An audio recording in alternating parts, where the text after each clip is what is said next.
주님의 은혜가 여러분 모두에게 함께 하시기를 축복합니다. 자, 오늘은 하나님이 받으시는 예배. 지난 금요일에는 하나님이 받으시는 제사에 대한 아벨과 가인과 아벨의 제사를 얘기하면서 말씀을 했습니다. 우리가 하나님 전에 나와서 예배를 드린다, 하나님께 모여서 우리가 예배를 드린다고 할 때는 그 예배 속에서는 하나님 앞에 내가 이 주님과 영적 교제를 하면서 살아왔던 내 삶을 증거하는 거예요. 삶을 하나님께 고백하는 거예요. 그게 예배입니다. 그러니까 예배라고 하는 것은 늘 주님과 동행을 하면서 나는 주님과 늘 동행하면서 이렇게 살았어야 하고, 공개적으로 우리 함께 모여서 하나님께 내 모든 삶을 고백하면서 드리는 거예요. 하나님 앞에. 그게 예배예요. 근데 우리가 하나님 앞에 나와 예배 드리지 못할 정도로 내가 불경한 생활을 했다든지 하나님 앞에 죄를 범하고 산다 그러면 이 자리에 와서 아무리 예배를 드려도 그건 가증한 예배겠죠. 근데 내 삶이 하나님과 동행하면서 하나님, 나 한 주간도 주님과 동행하며 이렇게 살았습니다, 이렇게 주님의 앞에 영광을 돌리며 살았습니다, 이렇게 자기 자신을 고백하는 자체가 예배라고요. 그러니까 뭐 덮어놓고 예수 믿고 구원받았다, 그러니까 나는 그냥 이 자리에 와서 앉아 예배 드린다는 게 아니라 늘 주님과 동행하면서 함께하는 삶. 그래서 주님, 나는 이런 거룩한 삶을 살았어요. 그러니까 성경에 교회가 어떤 곳이라고 그랬어요? 음부의 권세가 이기지 못하는 곳이라고 그랬잖아요. 세상의 죄악이라든지 세상의 가치관이 교회를 찾아오서는 안 되고 하나님 나라의 가치관이 우리를 지배해야 되고, 우리는 음부의 권세, 죄악의 세상이 교회까지 침범해 들어와서는 안 된다는 거예요. 하나님의 진리의 말씀을 붙잡고 영적으로 싸워 이기는 자가 되어야 할 줄로 믿습니다. 그러나 교회에 와서 우리가 증거되는 게 뭡니까? 하나님의 복음이에요.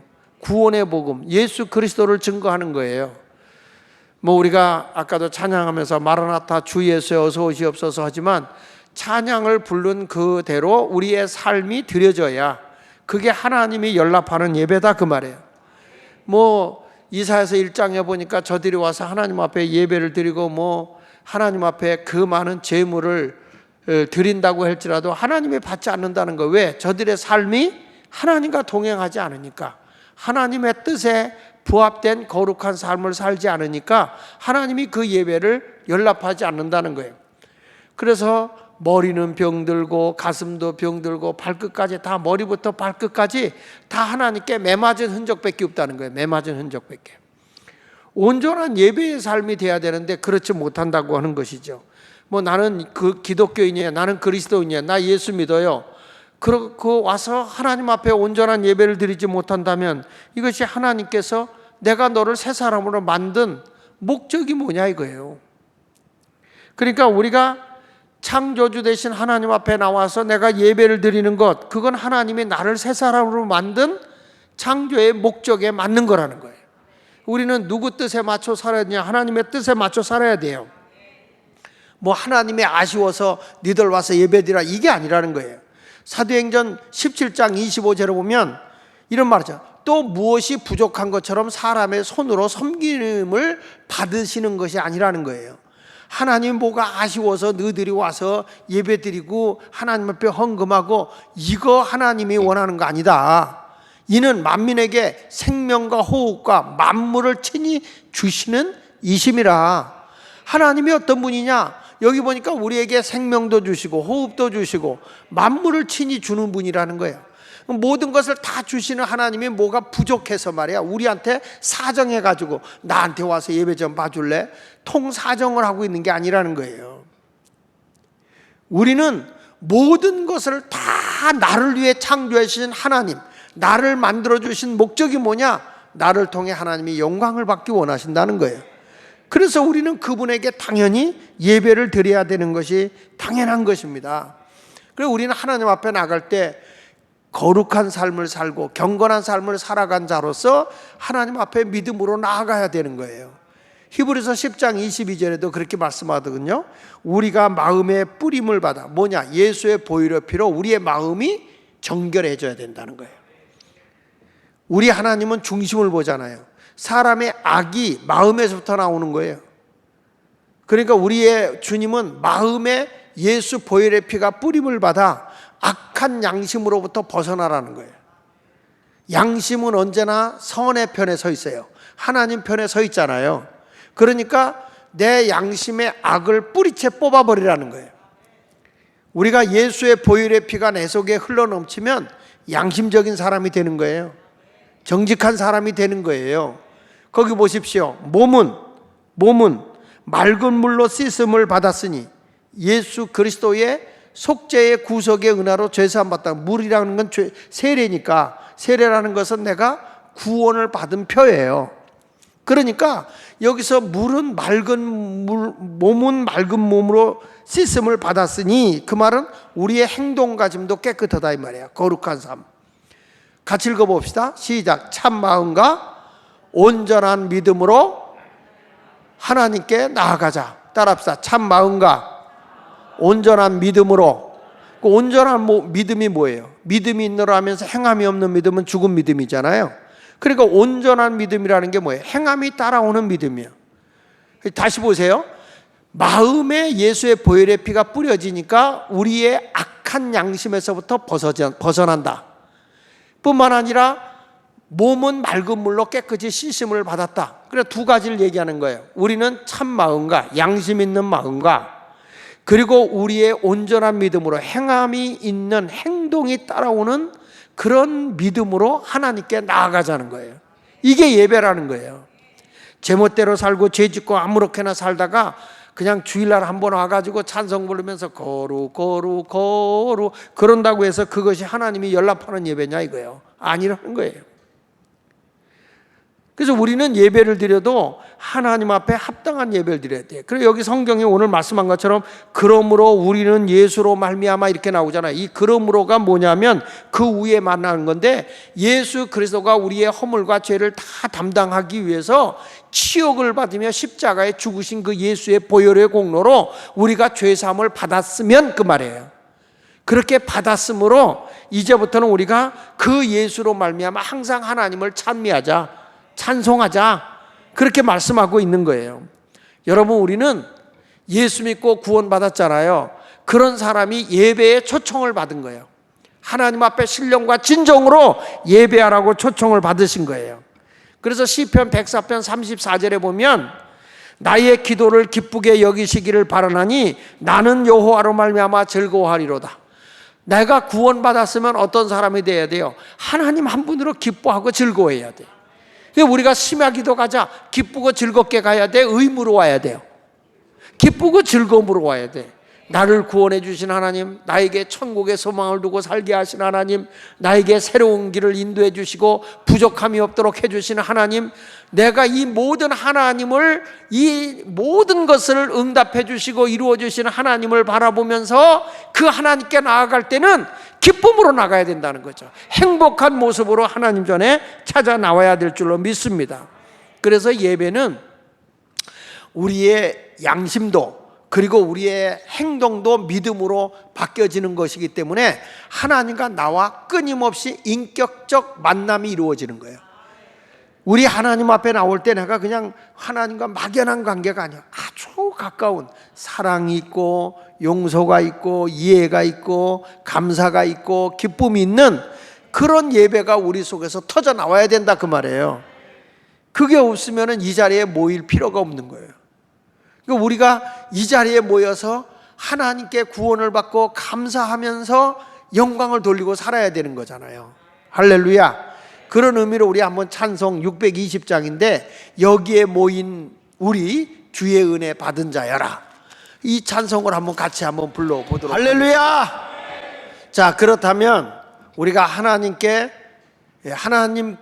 합당한 예배를 드려서 하나님이 받으시는 예배는 어떤 예배가 되어야 되느냐?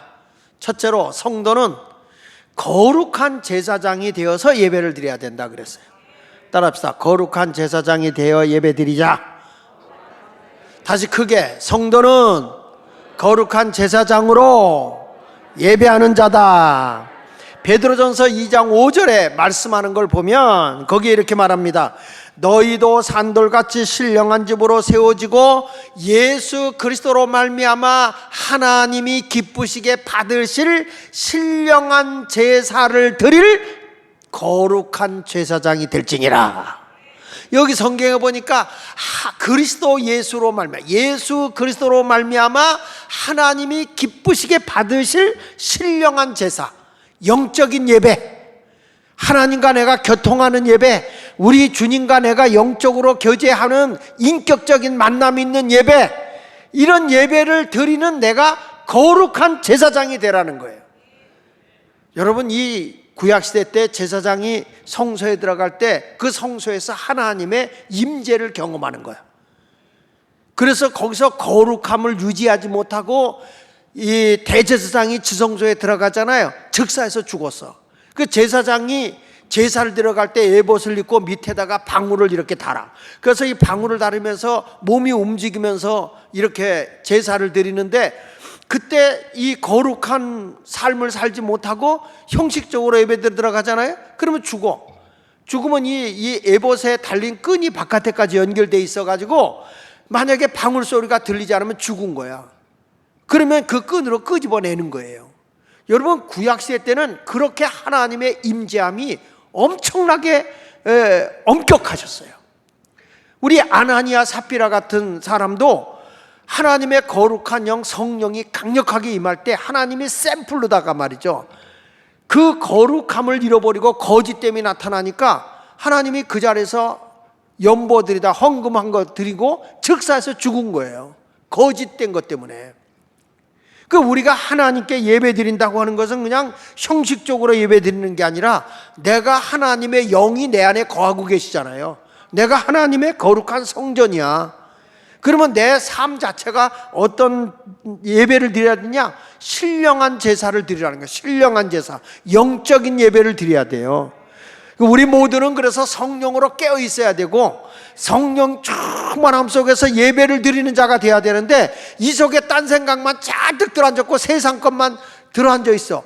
그러면 이 사도 바울이 세상의 모든 것은 배설물같이 버렸다고 그러는데, 나는 세상의 욕심만 꽉 차 있다고 한다면 여러분은 쉽게 말해서 똥차교인이지, 똥차교인. 새 사람이 되고 신령한 제사를 드려야 하는 사람들이 세상적 가치관에 꽉 함몰돼서 살아가니까 나는 똥차교인밖에 더 되냐 말이야. 배설물이 똥이지 뭐요. 그래서 우리가 이렇게 지나가다가 예수 중심으로 예수 사랑하고 주님의 뜻대로 살지 않고 자기 욕심대로 지나가면요, 그러세요. 아, 똥차교인 간다 그러세요. 얼마나 부끄러운 얘기냐.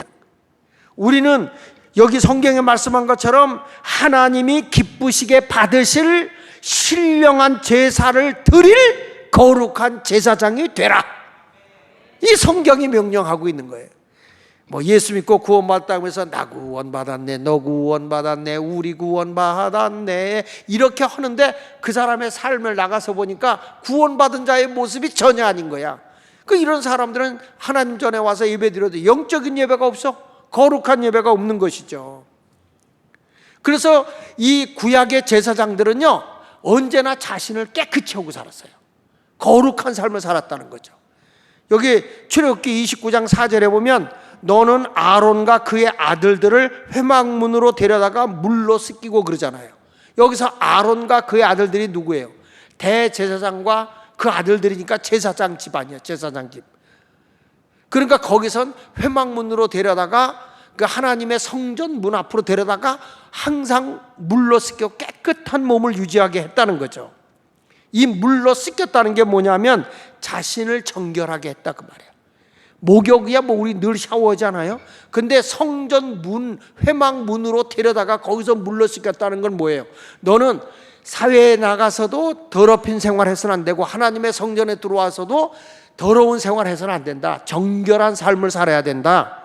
그것을 일러주는 거예요. 여러분, 우리는 예수 믿고 거듭난 자예요.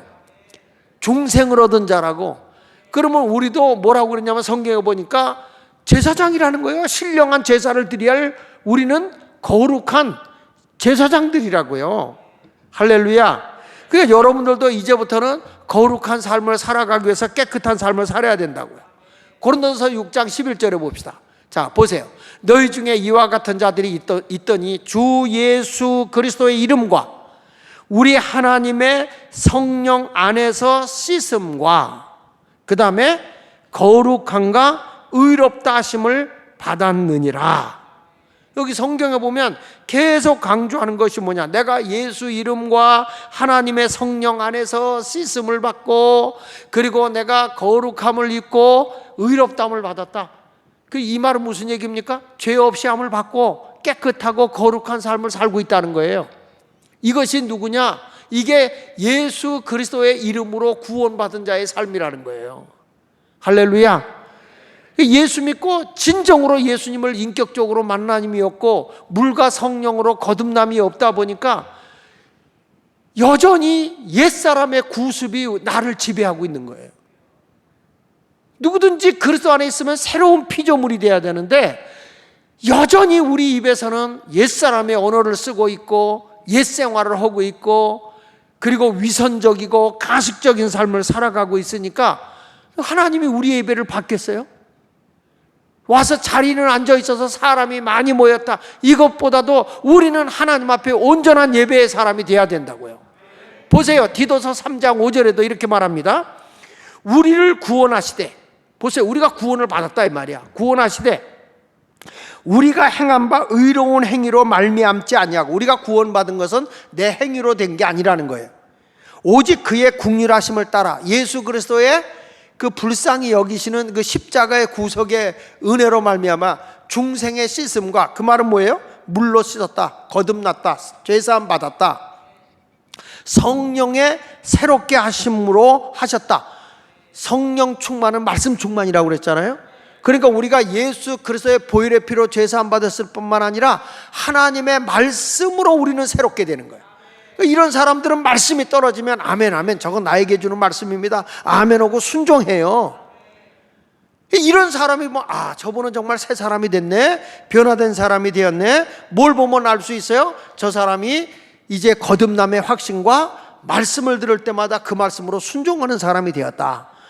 저 사람은 정말 거룩한 삶을 살고 있다. 이게 제사장이라는 거예요. 거룩한 제사장. 아멘입니까? 그러니까 구약시대 때도 제사장이 깨끗하고 스스로 자기 몸을 깨끗하게 한 것처럼 우리 예수 믿는 우리 자신들도 거룩한 제사장이니까, 신약의 제사장 아닙니까? 영적으로 깨끗한 삶을 살아야 될 줄로 믿습니다. 그리고 제사장은 특별히 제사장이 입는 옷이 있어요. 옷. 제사장이 옷을 입어야 돼. 특별한 옷을 입어야 돼. 성경에 보니까 출애굽기 29장 5절에 말씀하죠. 의복을 가져다가 아론에게 속옷과 에봇 받침 겉옷과 에봇을 입히고, 그러니까 아론에게 입는 속옷이 있어요.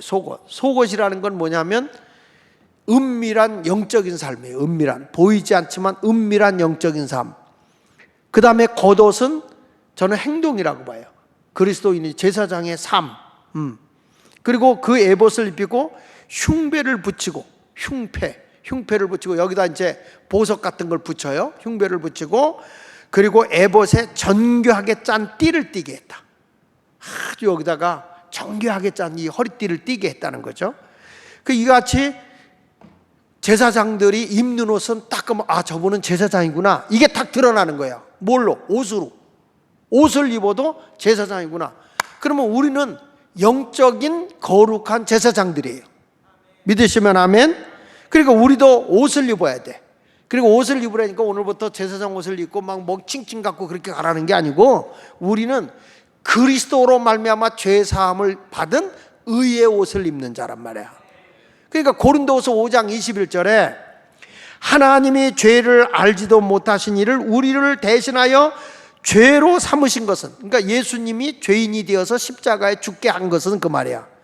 우리로 하여금 그 안에서, 예수 그리스도의 십자가의 구속 안에서 하나님의 의가 되게 하려 하심이라.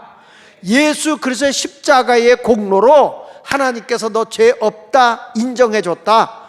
하나님의 의가 되게 하려 합니다. 할렐루야.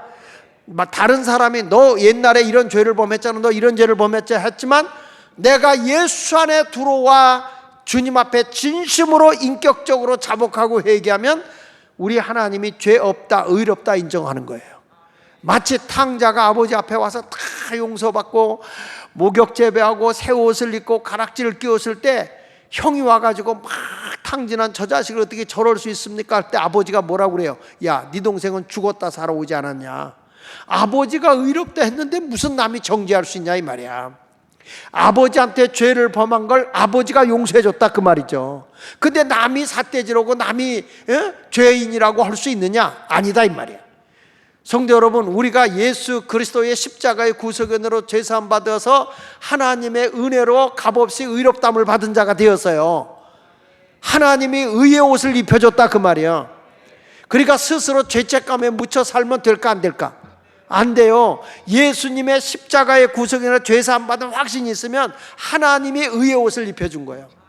누가 뭐라고 그래도 그래, 나는 과거에 그런 사람이었어. 그런데 하나님의 은혜로 의의 옷을 입었지. 그러니까 어깨 피고 당당하게 다닐 필요가 있는 거예요. 할렐루야. 그러면 이제 의의 옷을 입었다, 예수 그리스도의 십자가의 공로로 하나님의 의롭다함을 인정해줬다. 그러면 아무렇게 살아도 되는 거예요? 안 돼요. 단정한 삶을 살아야 돼. 그래서 이사야 선지자가 이렇게 말합니다. 신랑 신부가 단장하듯이 단정한 삶을 살라는 거예요. 이사야 61장 10절에 보니까 내가 여호와로 말미암아 크게 기뻐하며 내 영혼이 나의 하나님으로 말미암아 즐거워하리니 이는 그가 구원의 옷을 내게 입혔으며, 무엇을 입혔다고요? 구원의 옷을 내게 입히시며 공의의 겉옷을 내게 더하심이, 하나님이 나에게 구원의 옷을 입혔는데 거기에 보니까 공의의 겉옷까지, 하나님이 죄 없어, 모든 사람 앞에서 다 의인이야, 이렇게 옷을 입혀줬다 이 말이야. 그 입히심이 다 같이 읽어보세요. 시작. 신랑이 사모를 쓰며 신부가 자기 보석으로 단장함 갖게 하셨습니다. 할렐루야. 잘 들어, 잘 보세요. 신랑 신부가 예식을 하기 위해서 단정한 옷을 입는 것처럼 예수를 믿고 하나님의 은혜로 내가 의의 옷을 입었다는 것은 단정된 삶이라는 거야. 완전히 티가 난 거야. 저 사람 달라졌네. 저 사람 옛날보다 언어가 바뀌었네. 저 사람 행동이 달라졌네. 저 사람 어떻게 저렇게 마음이, 사랑이 많아졌어? 옛날 같으면 그렇게 사람 취급도 안 하던 사람이 어떻게 저렇게 겸손해졌어? 어떻게 저렇게 사람이 친절해질 수가 있어? 사람이 완전히 단정되게 바뀌어지는 거예요. 이게 여러분 거룩한 제사장이야. 이러한 삶을 살아가는 사람들의 예배를 하나님이 뭐라 하냐면 제사장으로서 영적 예배를 드리는 자라고 말씀하고 있는 거예요. 그러니까 우리는 이 죄인의 몸으로 살아왔었지만 이제는 예수 그리스도의 십자가의 구속의 은혜로 말미암아 하나님의 은혜로 그냥 의롭다 칭해준 거야. 의의 옷을 입혀주신 거야. 그러면 하나님의 은혜로 아무 공로 없이 내가 의롭다함을 받았으니까 이제 뭐 죄 짓고 가서 또 하나님 앞에 예수의 은혜로 용서해 주세요, 그러면 되겠네? 그건 안 되죠. 이제 한번 내가 은혜로 구원받아서 새 사람을 사는 거예요. 여러분, 똥파리도요 지저분한 데서 구더기가 있다가 거듭나잖아? 그러면 여러 번의 밥상에 앉는 거예요. 응? 지저분한데 안 앉는다니까? 달라지는 거예요. 세상에 여러분 이 애벌레들도 이렇게 이렇게 좀 징그러워 보이지만 이런 것들이 다 거듭나면 나방도 되고 말이죠. 매미도 되고 말이죠. 군뱅이는 이런 모습으로 군뱅이일 때 군뱅이가 지나갈 때 지저분해 보이고 아주 징그러워 보이지만 여러분 매미는 손으로 잡잖아. 거듭나는 거예요. 거듭난 것은 완전히 새 생활로 바뀌어지는 거예요. 근데 요즘에 보면 예수 믿는 사람들이 교회 와서 은혜 받았어, 할렐루야, 나 새 사람 됐어 하는데 나가서 행동하는 거 보면 여전히 옛사람이야, 옛사람. 이러면 안 된다는 거죠. 그러니까 우리의 예배가 신령과 진정된 예배가 드려지지 않는 거란 말이야. 우리가 이 자리에 와서 진심으로 회개하고 하나님 앞에 온전히 내 자신을 드릴 수 있는 그런 사람이 되길 바랍니다. 그래서 우리가 이 자리에 와서 하나님 앞에 자복하고 회개하면서 거룩한 삶을 살기 위해서 몸부림치는 거란 말이에요. 우리가 옛생활을 자꾸 벗어버리고 새 사람의 옷을 입으려고 몸부림을 치는 거죠. 그러니까 예수 앞에 나오면 우리의 죄가 다 사함받는 거예요. 할렐루야. 그런 의미로 찬송 한 장 합시다. 287장 예수 앞에 나오면 모든 죄 사함 받으며, 우리 찬송가 287장 287. 할렐루야. 그러니까 제사장은 몸을 깨끗이 하고 항상 제사장으로서 제사장의 옷을 입는단 말이야. 단정한 옷을 입듯이 우리가 의의 옷을 입는 자가 되어야 할 줄 믿습니다. 그리고 안에서나 밖에서나 단정한 삶을 살아야 되는 거예요. 그리고 그 옷 위에다가 뭘 하냐면 피와 그리고 관유를 그의 옷에 뿌렸다고 그랬어요. 그 기름을 뿌렸다. 성경 말씀 출애굽기 29장 20절에 보면은 너는 그 순양을 잡고 그것의 피를 가져다가 아론의 오른쪽 귓부리에 이 피를 발라요. 그 다음에 그의 아들들의 오른쪽 귓부리에 바르고 그랬죠. 여러분, 이 참 특이한 게 있어. 예수의 보혈의 피가 내 귓부리에 발라지면요, 안 들리던 하나님의 말씀이 들려. 우리가 예수의 이름으로 내가 세상의 말만 많이 듣고 있던 이 귀가 예수의 보혈의 피로 내가 딱 죄사함을 받잖아. 그러면 하나님의 말씀이 그렇게 쏙쏙 들어와. 근데 이 자리에 와서 이 귓불이 아직 보혈의 피가 오지 않으면 어떤 결과가 오느냐 하면 들어도 졸려. 저게 나에게 주는 말씀으로 안 와. 그런데 이게 예수의 보혈의 피가 내 귀에 딱 찍히면 놀랍게도 말씀이 들린단 말이야. 그래서 여기 의미가 아론의 귓부리에도, 대제사장의 귓부리에도, 그의 아들들인 제사장들의 귓부리에도 피를 발라요. 그리고 뭐냐면 그 오른손 엄지와 그 오른발 엄지에도 피를 발라. 그건 뭐냐면 오른손의 엄지와 그리고 그 오른발의 엄지에다 피를 발랐다는 것은 영적 생활의 승리예요. 그러니까 행동의 승리. 손과 발로 우리가 행동을 하잖아요. 근데 그 엄지가, 오른쪽은 승리를 상징하는 거고 엄지는 대표를 상징하는 거니까 우리의 행동이 늘 예수의 보혈의 피가 딱 찍히면은 죄된 행동을 하는 게 아니라 의의 행동을 하게 되는 거예요. 승리의 행동을 하게 되는 거죠. 보혈의 피가 흘러 넘쳐야 돼. 귀에도, 엄지에도, 엄지 발에도 다 그게 들어가야 돼. 그 다음에 거기 보세요. 그 피를 제단 주위에 뿌리고, 항상 교회도 거룩해야죠. 그렇죠? 그 다음에 제단 위에 피와 관유를 가져다가 제단 위에 보혈의 피와 그 제사를 드릴 때 드리는 피와 관유, 그 기름이잖아요. 기름을 가져다가 아론과 그의 옷과 그의 아들들과 그 아들들의 옷에 뿌리라. 그와 그의 옷과 그의 아들들과 그의 아들들의 옷이 거룩하리라. 할렐루야. 그러니까 이런 것은 제사장들이 피와 관유를 그 옷에 뿌렸다는 것은 바깥으로 보여지는 모든 행동가짐이, 여러분 우리 옷에 뭐 이렇게 지저분한 거 묻으면 다 다른 사람이 보잖아요. 그와 같이 우리가 이러한 예수 그리스도의 보혈의 피와 예수 그리스도의 기름 부음이 옷에 뿌려졌다고 하는 것은 뭘 의미하냐면 우리가 바깥으로 나타나는 행동이, 바깥으로 우리가 보여지는 그 모습이 예수의 보혈의 피와 성령의 기름 부음이 있어야 되는 거예요. 그래야 우리가 이 세상을 이길 수 있는 것입니다. 여러분, 우리의 방법대로 살지 말고 하나님의 말씀의 방법대로 살아가는 자가 되기를 바랍니다. 근데 그것이 내 뜻대로 하기가 어렵기 때문에 관유를 부여돼. 그게 뭐야? 성령의 부음이 있어야 된다는 거죠. 신약에 와서도 우리들에게 계속 주님이 뭐 하는지 아십니까? 기름 부음이 있어야 된다는 거야.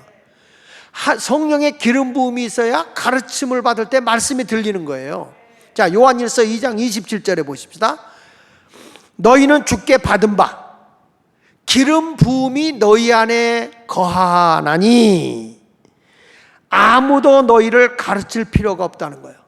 자, 여기 보세요. 하나님의 성령의 기름 부음이 있으면 말씀이 들려지는 게 다 주님에게 내가 깨우침을 받아.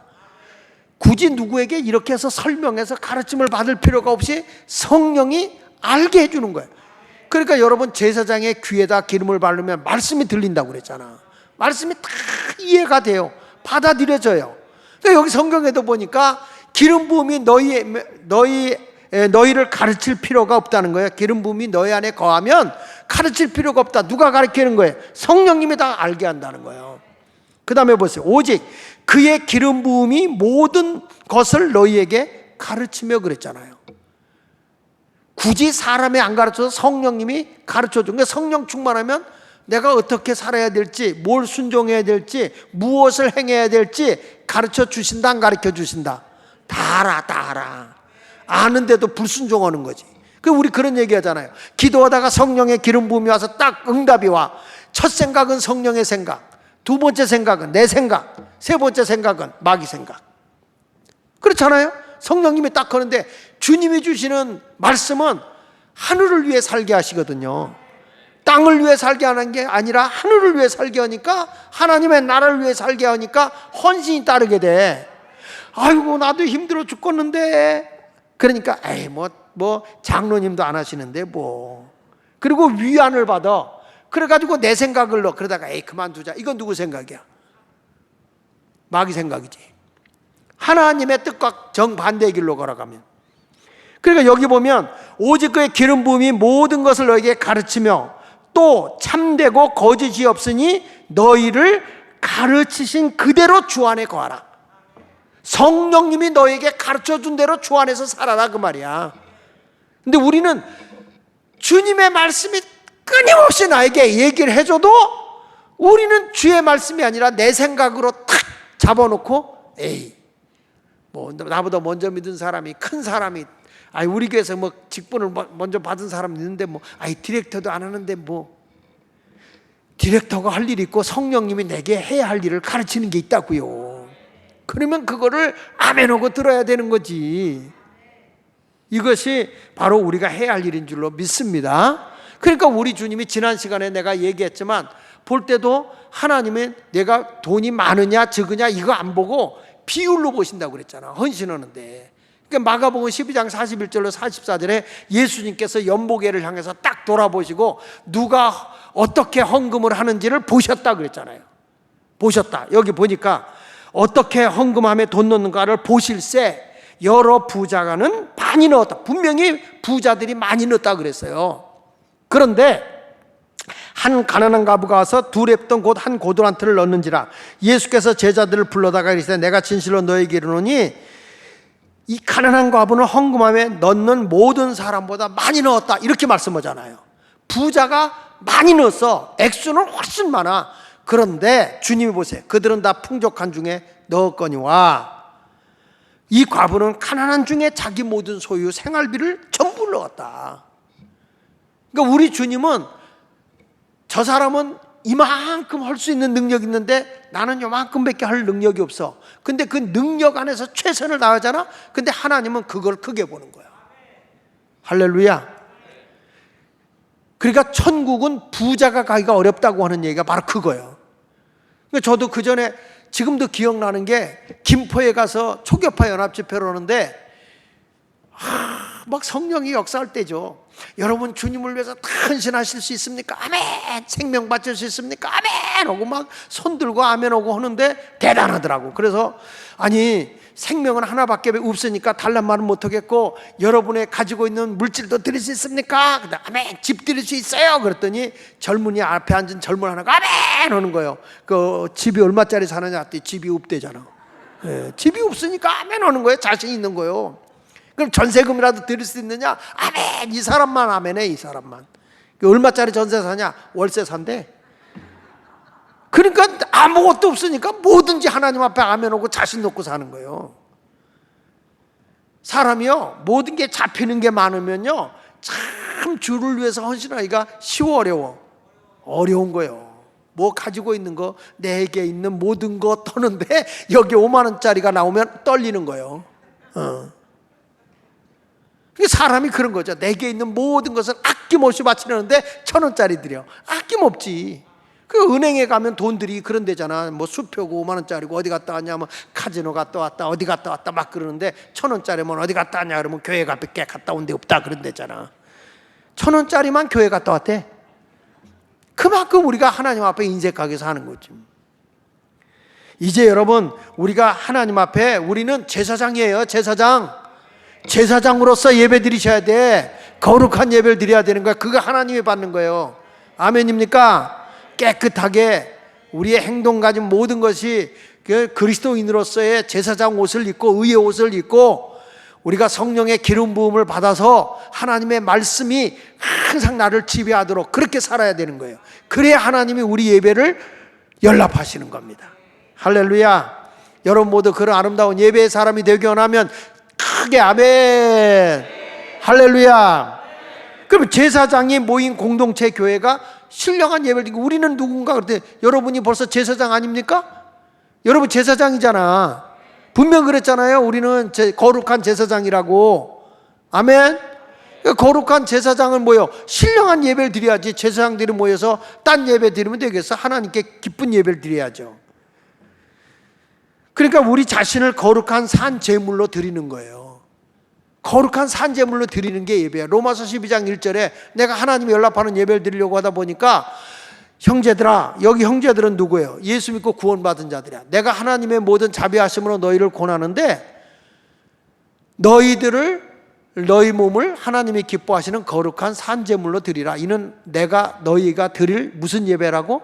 영적 예배. 우린 그래서 신령한 예배를 드리는 사람이야. 내 몸이 하나님께 예배로 거룩한 몸으로 드려져야 되는 거예요. 할렐루야. 우리가 예수 믿고 구원 받았어요 라고 하는데 나는 하나님 앞에 신령한 예배를 안 드려. 그러니까 하나님 전에 와서도 내가 죽으면 죽으리라 제물로 드려져야 되는데, 제물이 하나님의 전에 안 오면 어떻게 되겠어? 산 제물인데 나는 살아있는 제물이야. 근데 여러분, 하나님의 뜻대로 와서 예배를 거룩하게 드려야지. 이제는 언제까지 그렇게 하고 있을 거야? 이번에도 보니까 뭐 선거할 때 선거 유세하고 돌아다니는데 사람들이 그거 생각합니까? 희한해. 선거 운동할 때는 코로나가 그쪽은 안 와. 교회만 오나? 뭐가 무서워서 뭐돼? 교회 안에 오면 다 뒤져 있고 다 마스크 쓰고 있는데. 아니, 우리 여기 이제 우리 법적인 문제를 봐주고 있는 우리 국장님 계시잖아. 이분이요 마스크를 3개씩 쓰고 다니더라고. 딱 그거 하나 둘 3개를 써. 그래서 아니 왜 마스크를 그렇게 3개 쓰고 다니세요? 그랬더니 나는 코로나 걸리면 안 된다고. 코로나 걸리면 안 되기 때문에. 그래가지고 아니 숨이 쉬어져요? 그랬더니 자기는 쉬어진대. 그리고 3개씩 쓰고. 근데 걸렸어. 걸려가지고 오늘 전화가 왔어. 그랬더니 아이 목사님 나 코로나 걸렸어요. 아니 마스크 3개씩 썼는데? 별 수 없어. 근데 뭐 열도 안 나고 뭐 그냥 조금 뻐근하고 목이 좀 아프고 그렇다고 하는데, 이제는 오늘 뉴스에 보니까 일반 병원에 다 가서 이제 치료한대. 이제는 일반 병원에서 다 한대. 그동안에는 뭐 코로나는 따로 뭐 한다고 그러는데 이제 감기 증상 오면 그냥 일반 병원 가래. 목이 아프잖아요. 제일 좋은데 이비인후과 가봐. 이비인후과 얼른 가. 목 아프면. 코로나나 그러지 말고 가. 우리 몸을 하나님 앞에 온전히 드리는 거예요. 성경에 있는 것처럼 하나님이 기뻐하는 산제물로 드리십시오. 내가 산제물이 돼야 돼. 아니 하나님 앞에 제물이 무슨 말이에요? 제물이라는 것은 내가 없는 거예요. 내가. 제물이 뭐 어디 있어? 제물은 머리를 자르고 각을 뜨고 창잘 끄집어내고, 그래서 이 몸을 드리는 거잖아요. 머리가 없어요. 머리 오고 내장하고 족 같은 거, 꼬리 같은 거 다 바깥으로 태워버리고 항상 몸만 드리는 거예요. 몸만. 그러니까 너희 몸을 하나님이 기뻐하는 거룩한 산제물로 드리라는 거예요. 머리가 없다는 건 뭐예요? 내가 없다는 거예요. 누군지를 어떻게 알아? 그 찬송가도 있잖아. 나와 세상은 간 곳 없고 구속한 주님만 보여야 되는 거예요. 할렐루야. 천국에 가면 우리 이가도 있고 박가도 있고 뭐 다 있지. 우리 뭐 박장로님도 가고 이장로님도 가니까 이가도 가고 박가도 다 가. 근데 한 가만 못 가는데 내가만 못 간대. 내가만 없대. 천국에는 내가 뭘 했다. 전부 다 주님 앞에 영광 돌리는 성도로 살아가시길 바랍니다. 아브라함도 보세요. 들을 때 독자 이삭을 하나님이 요구하니까 자기보다 더 귀한, 가장 귀한, 아브라함에게 가장 소중한 전부 아닙니까? 자기가 100세나 되어서 얻은 자식인데 그 자식을 하나님이 요구한다니까 그냥 그를 기쁨으로 드리는 거예요. 여러분, 이것이 예배야. 예배는 내 자신을 드리는 거예요. 할렐루야. 시간 나면 교회 오는 겁니까? 다 팽개쳐버리고 이날은 주님이 정해주신 날이야. 예배 오는 거지. 할렐루야. 고린도후서 8장 3절로 4절에 이렇게 말합니다. 내가 증언하노니 그들이 힘들어할 뿐 아니라 힘에 지나도록 자원하여 이 은혜와 성도 섬기는 일에 참여함에 대하여 우리에게 간절히 구한다. 여러분, 여기 보면 고린도 교회들이 그 어려움 당하고 뭐 할 때도 이 주를 섬기는데 성도들이 억지로 하는 거 아니에요. 근데 여기 성경에 있는 것처럼 힘들어할 뿐 아니라 힘에 겹도록, 힘에 지나도록 자원하여, 거기 3절에 보니까 힘대로 할 뿐 아니라 힘에 지나도록 자원한다. 예수는 그렇게 믿는 거야. 내가 할 수 있는 만큼만이 아니라 힘에 겹도록. 이런 재밌는 얘기 있잖아요. 돼지하고 닭하고, 야, 우리 어려운 이웃 좀 돕자. 어려운 이웃을 도우는데 뭘로 돕겠냐? 닭이, 야, 우리 이렇게 돕자. 뭐라고 도냐면, 나는 달걀을 저들에게 주고 너는 햄을 줘라. 그랬다는 거예요. 그러니까 돼지가 있다가 너는 일부를 주고 나는 생명을 주냐? 근데 여기서 헌신이라는 게 뭐냐? 모든 일부를 주는 게 아니라 다 주는 게 헌신이라는 거예요. 주님 앞에.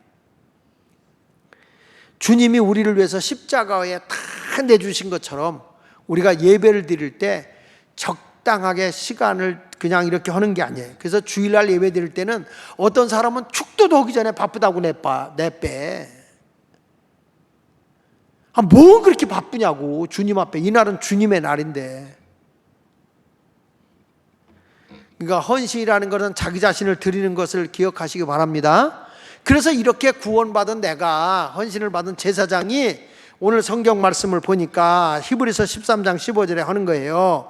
그러므로 우리가 예수 믿고 이렇게 거룩한 제사장이 된 우리는 예수로 말미암아 항상 찬송의 제사를 하나님께 드리자. 따라합시다. 찬송의 제사를 드리자. 이는 그 이름을 증언하는 입술의 열매다.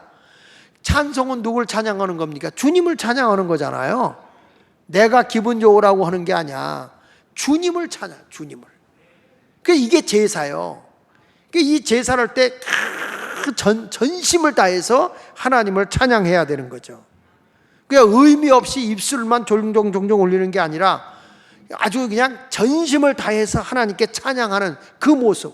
내가 예수님을 그냥, 아니, 이따금씩 뭐죠? 북한의 뉴스에 나오는 거 보면 막 김정은이한테도 이런 거 하는 거 보면, 야, 저런 것들한테도 저렇게 난리를 치는데 인간의 생사를 주관하시고 우리를 구원해 주신 독생자 예수 그리스도까지 보내주신 하나님 앞에 예배 드리는데 우리가 너무 맥없이 드리는 것 같아.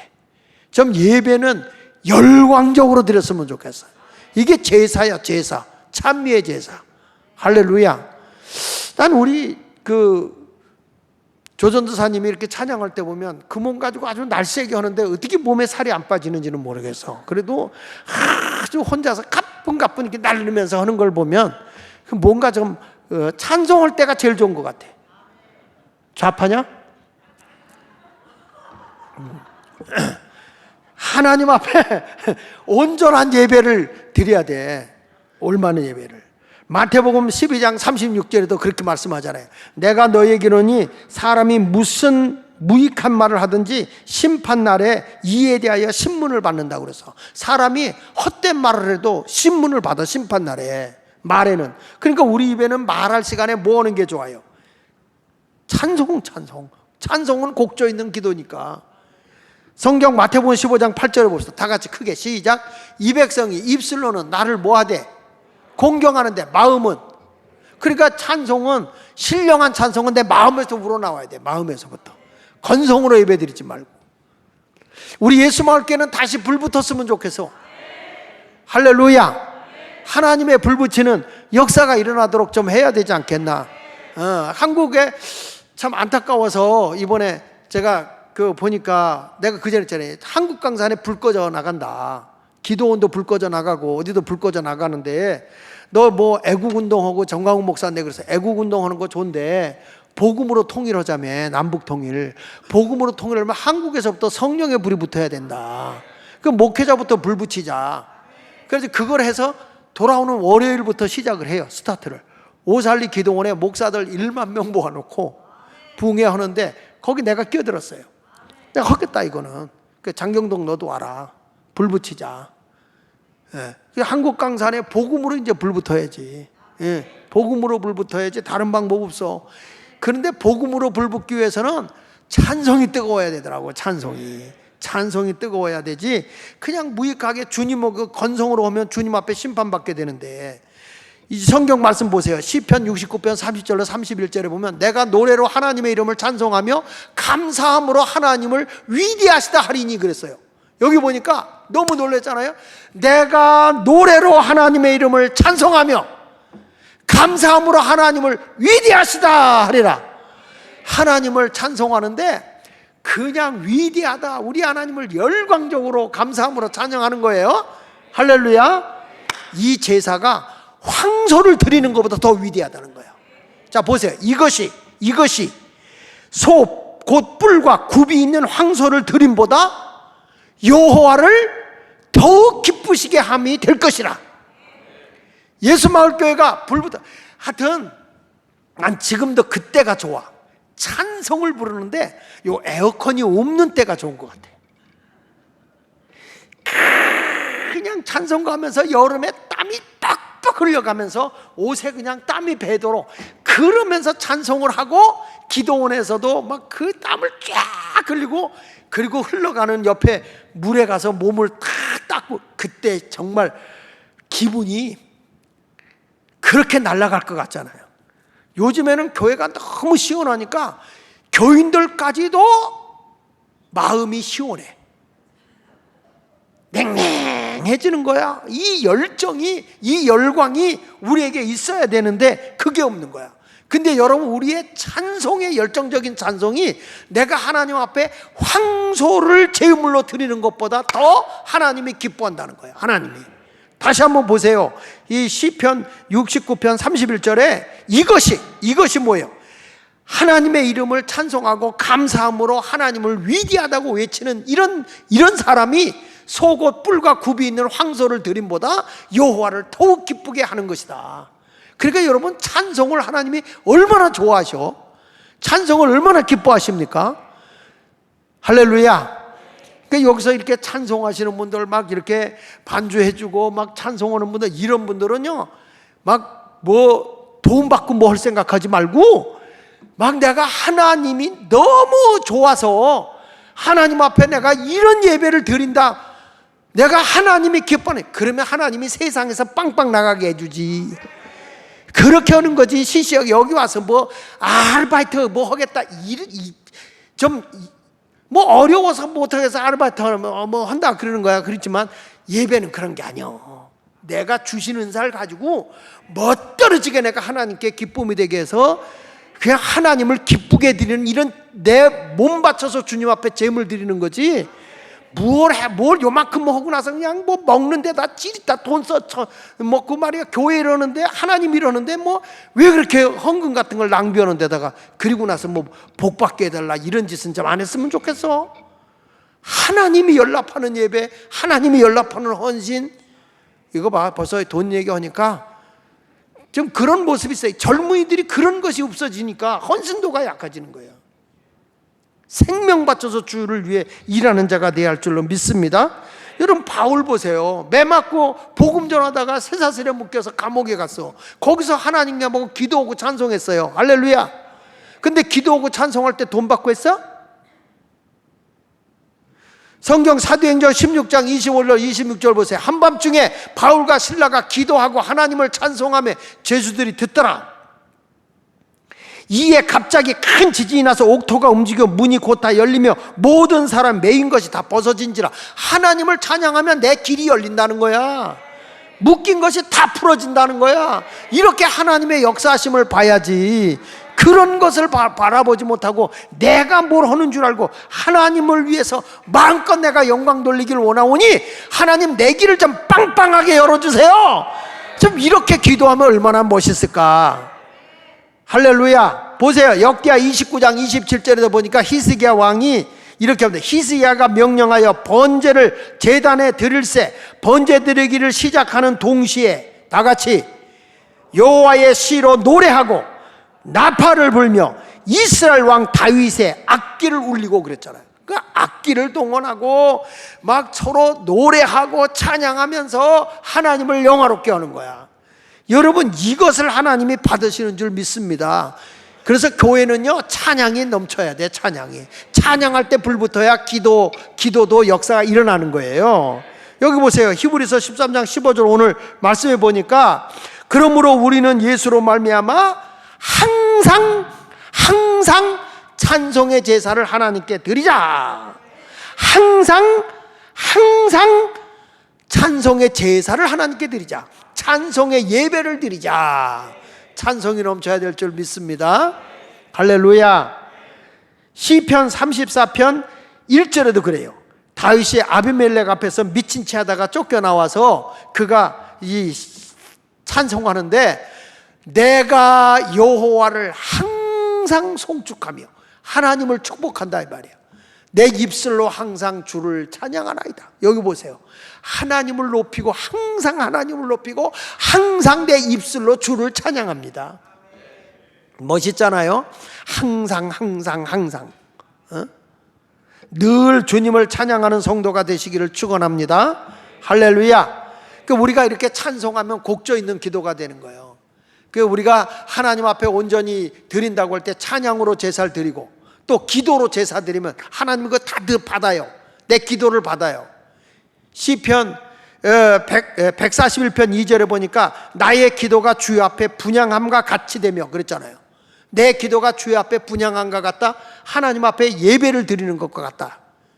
나의 손 드는 것이 저녁 제사 같이 되게 하소서. 손 들고 기도하는 것이 저녁 제사 같이 되게 하소서. 예배가 되게 해달라는 거예요. 하나님, 내가 기도할 때 내 거 이루어주세요가 아니라 이것을 통해 하나님 영광 돌리기를 원합니다. 하나님께 기쁨이 되기 원합니다.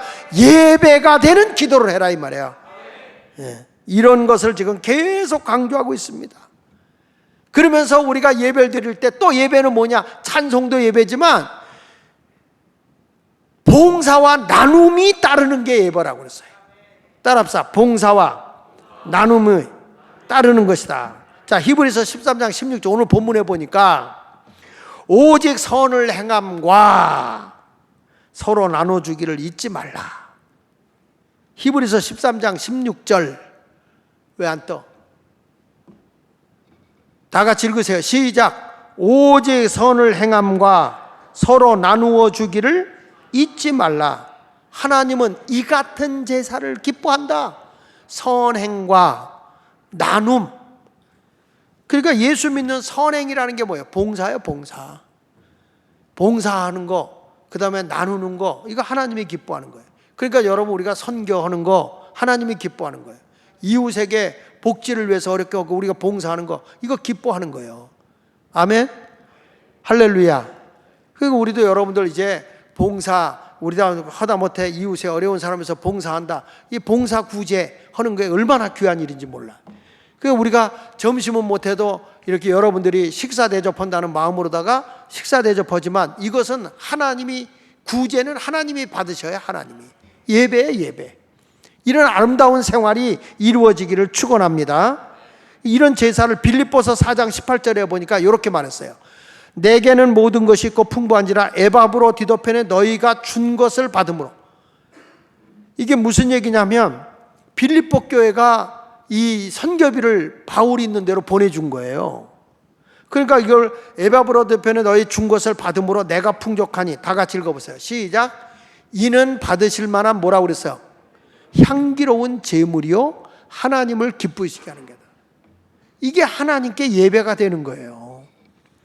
그래서 우리는 선행과, 그러니까 봉사와 나눔이 따르는, 그러니까 우리가 예배만 드려 주여 주여만 아니라 나눔이 따르는 삶을 살아가야 할 줄로 믿습니다. 근데 억지로 하지 말고 자원에서 하기를 축원합니다. 고린도후서 9장 7절 다시 읽어보세요. 각각 그 마음에 정한 대로 할 것이요 인색함으로나 억지로는 하지 마라. 다시 크게, 각각 그 마음에 정한 대로 할 것이요 인색함으로나 억지로는 하지 말지니 하나님은 어떤 자를 사랑한다고?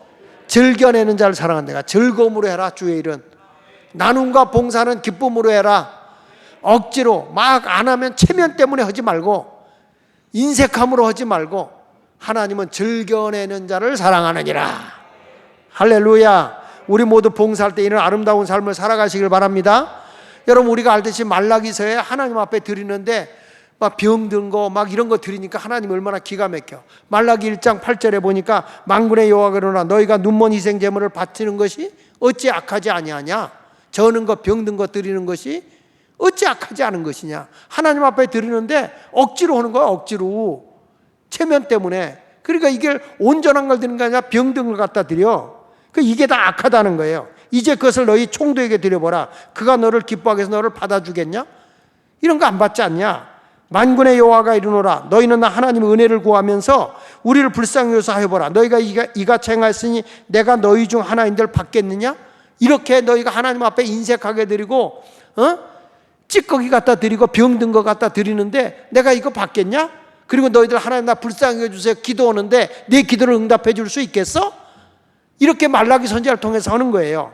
만군의 여호와가 이르노라 너희가 내지 않으니 헛되이 불사르지 못하게 하여 너희 중에 성전 문을 닫을 자가 있었으면, 이렇게 가증단 예배를 드리는 교회는 문 닫아버리는 게 좋겠다.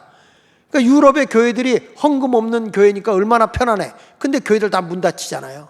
팔려고 내놓잖아요. 왜? 하나님 문 닫아버리는 거예요. 헌신이 없는 교회는 절대 하나님 부흥 안 시켜. 기도 응답도 안 되고, 하나님께서 헌신이 없는 삶을 살아가는 교회는 하나님께서 복도 안 주는 거예요. 차라리 이런 교회에 오는 성도들 못 오게 문 닫아버려라.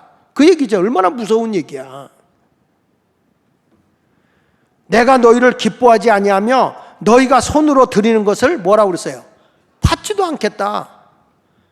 만군의 여호와가 이르노라 해 뜨는 곳에서부터 해 지는 곳까지 이방 민족은 내 이름이 크게 될 것이다. 이방이 오히려 유대인들보다, 유대교보다, 유대인 이스라엘 백성보다 내가 이방인에게 복을 줄 거다. 왜냐? 왜 하나님이 이방인에게 그걸 주느냐? 이방이 왜 크게 되냐? 각처에서 내 이름을 위하여 분향하는데 깨끗한 제물을 드리더라.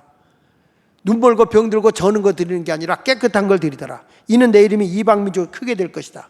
그러나 너희는 말하기를 여호와의 식탁은 더러워졌고 그 위에 있는 과일 곧 먹을 것은 경멸히 여길 것이라 하여 내 이름을 더럽히는도다. 가증되게 예배를 드리니까 하나님의 성전을 더럽히는 거라는 거예요. 만군의 여호와가 이르노라 너희가 또 말하기를 이 얼마나 번거로운가 하며 코웃음 쳐. 이거 하나님 내가 주는 대로 먹고 떨어지지 뭐 이렇게 까다로워. 코웃음 치고 하나님 내가 주는 대로 먹고 떨어지시오니 내 마음대로 할 거예요. 이건 내 물질이니까 내 마음대로 할 것이요 하고 코웃음 치고 훔친 물건과 저는 것 병든 것을 가져왔느니라.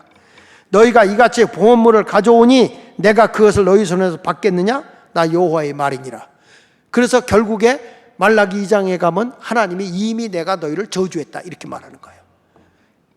이스라엘 백성들을 저주했다는 거예요. 온전한 하나님을 기쁘게 하는 예배를 드리지 못하는 거예요. 우리 예수말께 성도들이 이 땅에서 좀 복 좀 받고 사세요. 잘되게 사세요. 온전한 예배의 삶을 드려야 됩니다.